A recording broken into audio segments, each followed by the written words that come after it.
Good morning, everyone. How's everyone doing today? I'm feeling much better. I have been sick for like the past 5 days, and I'm finally feeling well enough to actually get around to doing videos. Unfortunately, due to everything that's been going on this week since the debate, I am foregoing my video on the Supreme Court pick of Amy Coney Barrett. I think enough people have already given their 2 cents on it. No sense in me tackling it. But I do want to talk about the debate Tuesday night. And in particular, I want to talk about the video and reply or response or reaction, however you want to quote it, by Scott Adams. First of all, anybody who doesn't know who Scott Adams is, you can just look him up. He's the creator of Dilbert Comics. He's written a number of best-selling books. He's a master in some ways in the art of persuasion. And he rightfully predicted that Donald Trump would win the 2016 election. Now, I have watched his daily uploads from Periscope on and off for a few years. Most of them have been very good, very insightful. There are some where I just shake my head and, don't agree with anything that he's been saying. But I took particular issue with his his reaction to the debates, and his reaction was that of a disgruntled, almost senior citizen, I guess. And the reason for it was because Donald Trump apparently didn't disavow white supremacist slash racist slash whatever good enough for Scott Adams, apparently. And he also didn't refute the quote unquote fine people hoax. Like, he didn't call that out enough or at all. Okay. Number of things here I can go over. Obviously, the number one thing you see on here, I will call Exhibit A, is from Milo Yiannopoulos. Now, you can say what you want about him, but he has made some very good points over the years. And then when I say some, I'm talking like on politics and stuff like that. So Milo says, the only way to win the disavowal game, refuse to play. Now, I get what he's saying here. This is a very common tactic with the left. It's the same with never apologize to a mob for saying something that's clearly being taken out of context. The reason why you never apologize to a mob is because you show weakness, and then they can further use it against you, and then they assume control over you and everything that you say going forward. But if you refuse to apologize, refuse to play their game, and just say, look, I stand by what I said, this is what I meant, you're interpreting it a different way, and I'm sorry you feel that way, but that's not what I meant it this way. Basically, rule is never appease a mob, never apologize to a mob, and never play the mob's disavowal game, because it should be blatantly obvious for anyone who is not already a avowed racist, white supremacist, shouldn't have to disavow that, because it's almost like common knowledge these days to just disavow. And even if you do, the people will simply say it's not enough. It's never enough. It's never enough for these types of people. So my initial response to Scott Adams is, how many times does the President of the United States have to do this? How many times does he have to do this? He's been doing this for 3.5 years. He's been putting up with this nonsense for 3.5 years. Constant abuse from the media, constant lies and smears of the media, constant hit pieces, investigations, impeachment, constantly being labeled a racist and a bigot and a homophobe, constantly being criticized for virtually every single aspect of his life. His taxes, his own family even turning against him and writing in books about him and other things. You want to talk about the horrible Bob Woodward lie about him calling dead soldiers suckers. I think Donald Trump has a right to be pissed off and to no longer play these games. He knows what he believes, and his base knows what he believes. He knows he's not a racist. His base knows he's not a racist. As far as independent voters and people who are looking at this election, from a bipartisan point of view, I very much doubt that the number one thing on their mind is, oh my God, is Trump really a racist? Is he really a racist? This is the most important thing I need to know. If they're thinking that, then they're beyond help, in my opinion. It should be evidently clear. I mean, Donald Trump's speech at the Black Economic Empowerment and making of the Black Platinum Plan for Black America to invest $500 billion in their community. What racist would do that? Seriously.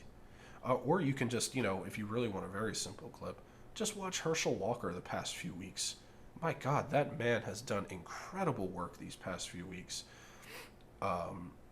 fighting back against these allegations. So I don't want to hear it. I don't want to hear it anymore. And Scott Adams said he lost my vote because he didn't do this, and I feel personally thrown under the bus. Oh man, Scott, I'm so sorry the president didn't say something you wanted him to say, that he's already said an infinite amount of times. Now, I get it. You have done a lot of work pointing out the Very Fine People hoax. But to be perfectly honest, you're not the only one. Everybody saw the same clip you did, okay? It's not like you just magically pulled this thing out of the dark web that was found nowhere by anybody else. Now, granted, because of your platform, a lot of people did see it. But it's not like other people. I mean, Dave Rubin has talked about it, okay? A lot of people have already known this and spread it to their base. You're just another person who's done it with a very large following. And you've seen it. There's nothing wrong with that. I appreciate it. Ironically, I was the first one who saw your take on it. But here's the thing. When I first heard about that whole nonsense, I already knew it was bullshit. So I'm very sorry that you feel that way, Scott. So I'm now going to bring up a video here, a clip. This is from Sargon of Akkad. You can look up his channel, Akkad Daily, and also The Thinkery, which he does some limited content on there. And you can follow him over on Parler. He's a great YouTuber. I have much respect for him, and I really hope he doesn't mind me sharing this little clip of his take on the debate. And this goes further into, the whole question of this whole racism, white supremacist, blah, blah, blah, blah, blah. So we'll let that play. And I mean, Trump's response on critical race theory was fantastic. Why are you banning this? Oh, isn't this just sensitivity training? No, this is divisive racist nonsense. And Trump was absolutely right to call it exactly what it was, not back down on it and say it's got to be done. And then Biden can you condemn white supremacists? Sure. But it's all coming from the left. And it is all coming from the left. What have the Proud Boys burned down? What have the white supremacists burned down? How many people have they killed? The Black Lives Matter protests have killed somewhere north of 30 people now. One of those people being a Trump supporter, an open Trump supporter in Portland, who was just gunned down in the street by a person who said, "What? I am 100% Antifa." And then Joe Biden goes on and goes, "Antifa's an idea, man." The hell are you talking about? We know they organize. They have social media accounts. CNN, Vice News, and NBC News have all done interviews with separate Antifa cells. They are certainly organized. And it's not like ideas just live independently in the air, separate from people. They live in people's heads. They make people do things. If you say, oh, it's an idea, then you're necessarily saying it's a bunch of people, Joe. We know that they organize, they tell us how they organize, and they give us advice on how to join them if we want. And they get favorable news coverage from mainstream media sources. For Joe Biden to just say, oh no, this doesn't exist, it's a myth. It's a myth that has killed loads of people, burned down hundreds of millions of dollars of property damages, and set up not one, but two autonomous zones that claim to not be a part of the United States. Right. Just an idea, Joe. How can he get away with lies this big? That's the problem I have. Like Trump's details, the fuzzy detail lies that are just small things that you'd need to constrict in somewhat to get more accurately to the truth. Because Trump is full of bluster and he exaggerates everything. That's okay, understandable. I can see that they're frustrating. And yes, on the small things, Trump is lying. But on the big things, he's telling the truth. Whereas on the big things, Joe Biden is just the most flagrant liar in the world. It is absolutely disgusting to me. I really find it annoying. And this is what drove me to hate the sort of corporate wing of politics anyway. This really is the essence of it, because the whole point is to cover up the big lie that Joe Biden is telling you. Because what Joe Biden is saying is not in your interests. It's not in your fucking interests to let the status quo, the Hillary Clintons, the Joe Bidens, the George Bushes of the world to control the reins of state. They operate exclusively in the realm of corporate power and their own interests. They are deeply corrupt and they will just lie to your face about it. They don't care about you or your opinion. A populist who wants your adulation, well, that gives you some claim over him, doesn't it? That means that if you're not happy, then he might listen to you because he actually gives a shit about your opinion. Joe Biden doesn't care about you at all. He doesn't think about you as a person. You are a number on a spreadsheet. All right, so at the conclusion of that, you can clearly see that it's all coming from the left. This whole escalation of race tensions and race baiting and all that stuff, it's all coming from the left. Proud Boys are not a problem. Now, go to Exhibit B. Majid Nawaz, I hope I'm pronouncing your name correctly. This tweet says, Biden was weak on that Proud Boys versus Antifa exchange. Hashtag debate 2020. Why? Trump's base doesn't care if he refused to condemn Proud Boys. But Biden's base see violent Antifa black bloc rioting in the streets. Now we see Biden refuse to condemn by name or even acknowledge they exist. And that's exactly what happened. He says it's an idea. The majority of population in this country does not believe that. They know Antifa is a real thing. We've seen it. We've seen their organizations. We've seen their social media. We've seen people say that they are proud 100% Antifa members. Bring you to Exhibit C. Again, continuation from Nawaz. So Biden inadvertently revealed Trump's allegation is correct. Democrats are covering for Antifa. No one sane believes it's just an idea, to quote Joe Biden. And Antifa does not sit comfortably with the base Biden needs to win over. Parentheses, even me. Perhaps the real reason why this won't end well. He continues, and despite everything we see with our own eyes, in Portland, etc., still you repeat this myth that Antifa is just an idea. Seriously, you think us stupid. We know what we see, a loosely affiliated violent network of black shirts. We can call them what they are. They're communists, Marxists, socialists.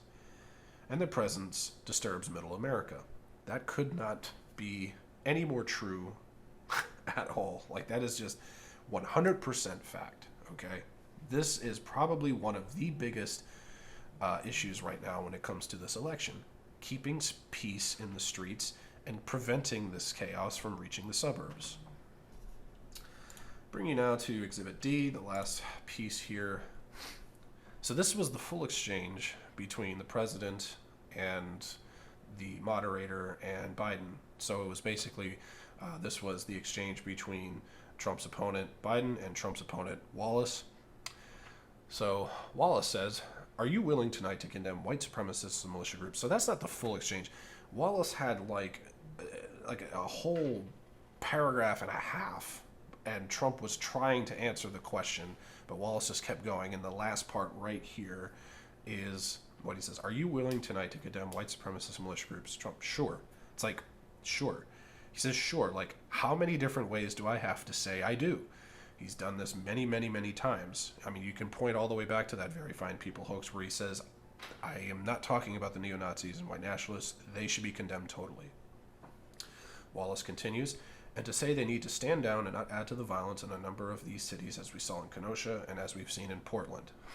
Trump, sure, I'm prepared to do it, but I would say almost everything I see is from the left wing, not from the right wing. I'm willing to do anything. I want to see peace.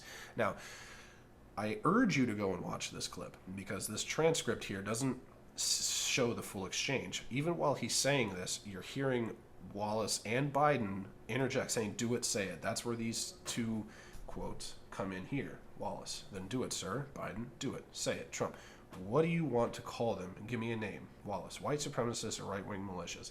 As Trump is trying to give an answer, Biden interjects and says, Proud Boys, because, you know, that's a talking point they probably had in their campaign.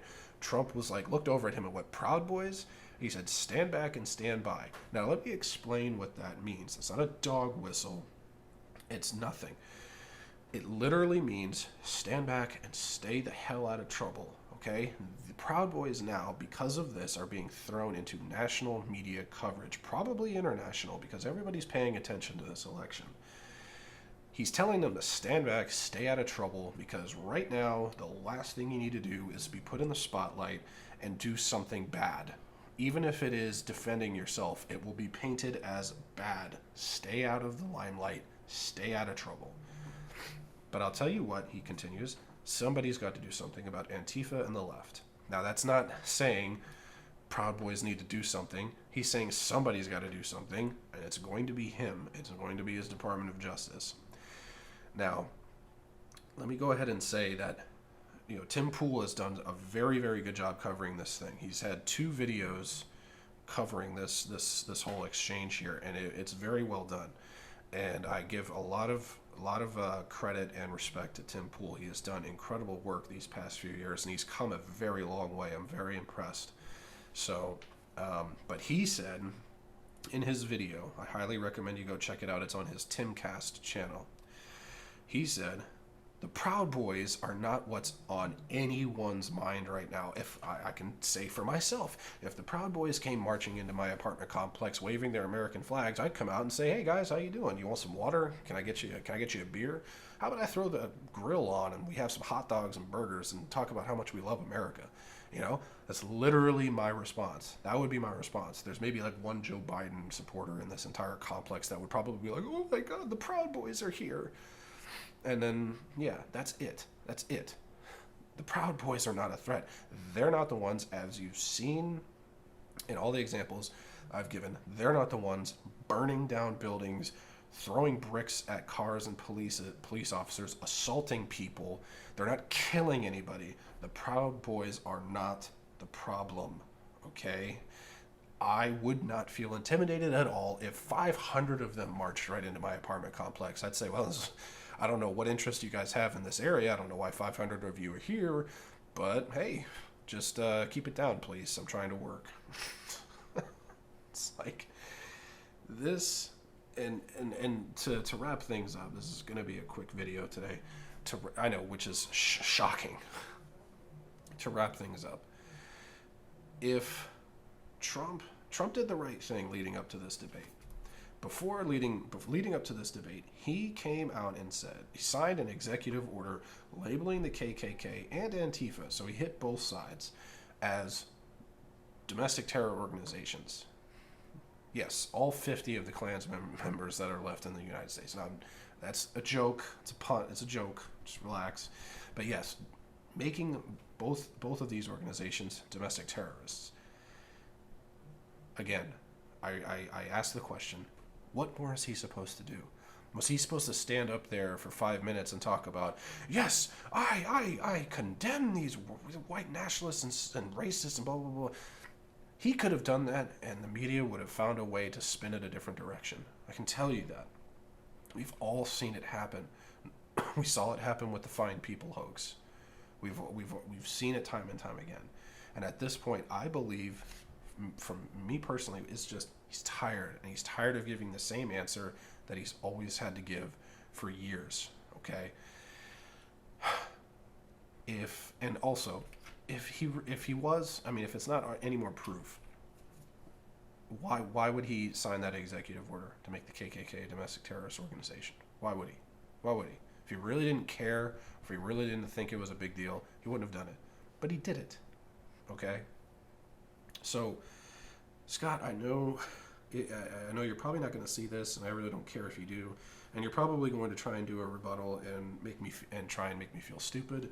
It's not going to work because I don't really care if you have anything negative to say. Now, if you have something constructive to say, I'll listen to it as I always do. If you have a rebuttal that makes sense, I'll listen to it as I always do. And I understand that maybe I sounded a little harsh earlier, but it's just like I just got extremely frustrated that something that petty could make you feel so, quote unquote, thrown under the bus. Okay, in the grand scheme of things, it wasn't that big of a deal. Okay, and I understand that you may feel like, you were betrayed because you had done, quote unquote, so much work in combating this hoax. Now, don't get me wrong, you have, but you're not the only one. Maybe you think you're the only one, but you're not the only one. Okay. And maybe you feel like you deserve some credit from the president himself. I don't know. I don't know what's going on in your head. I can't read your mind.